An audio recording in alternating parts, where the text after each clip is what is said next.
I'm Shawn Lindsay. I'm candidate for the House District 30 of the Oregon State House of Representatives. I'm the most competent and capable candidate there is on the ballot this year. My heart's in this. I don't know if my opponent's heart is in this, but more importantly is I have the best ideas. And hope to incorporate those ideas in state law and get our economy going and several other things. The top issue is jobs in the economy. I have several friends that have been out of work for so long, and I have several ideas how to get our economy going again. But one of the top ones I think is gaining a lot of steam is right now, if an employee is laid off, hopefully they get a severance payment, and that severance payment is taxed just as normal as any other paycheck. My idea is if they invest that severance payment into a new business idea here in Oregon, let's not tax that severance. Let's give them an incentive to invest that money into a business idea. They have some free time, and there's that old saying, necessity is the mother of invention. And they have some time, and well, what a better time to start that business that they've always wanted to do and give them that incentive to do so by not taxing their severance payment. It's a simple answer. Balance your checkbook just like our families balance their checkbook. Spend less than you take in, save for a rainy day. But more specifically, I want to introduce zero-based budgeting. And what that means is currently the state budgets its money that it's going to spend based on what they have spent in the past. That's opposite of what the private sector does. For example, in my company, at this firm here, I have a budget, for example, a travel and expense budget, but I don't get that amount plus some every year. It just doesn't roll up. I go right back down to zero every year, and I have to justify everything that I budget for the next year.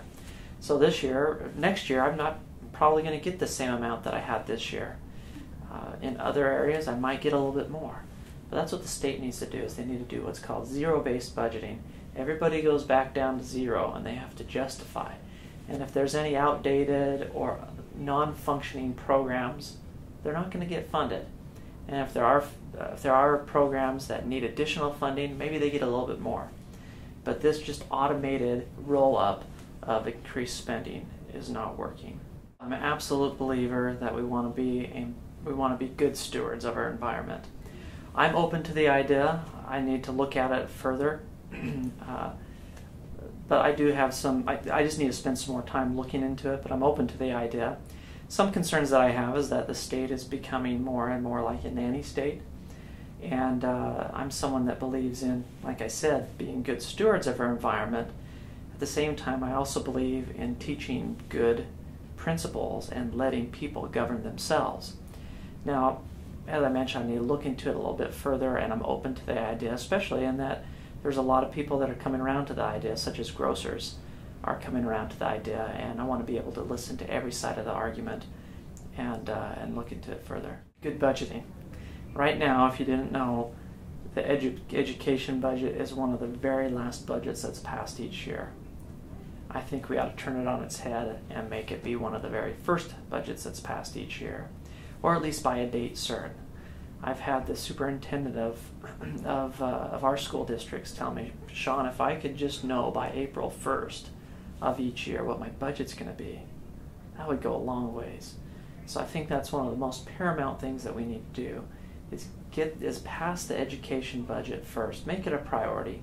Don't leave it to the very last where it becomes a political football. Get it passed first and then move on. Oregon is leading the nation in unemployment at 2.6%, one of the very highest unemployment rates in the nation. We have been ranked the #2 softest economy. We have one of the highest depreciation values in the nation of homes, and we have one of the highest foreclosure rates in the nation. Those are 4 very significant things. And not coincidentally, we have the highest capital gains tax in the nation, and we have one of the highest income taxes in the nation. Elections have consequences, and we are currently experiencing the consequences of very poor decisions, very poor policies that have come out of Salem. Let's not have Oregon be last on the list. Let's move Oregon up. We're a great state and we deserve to be ranked a lot higher.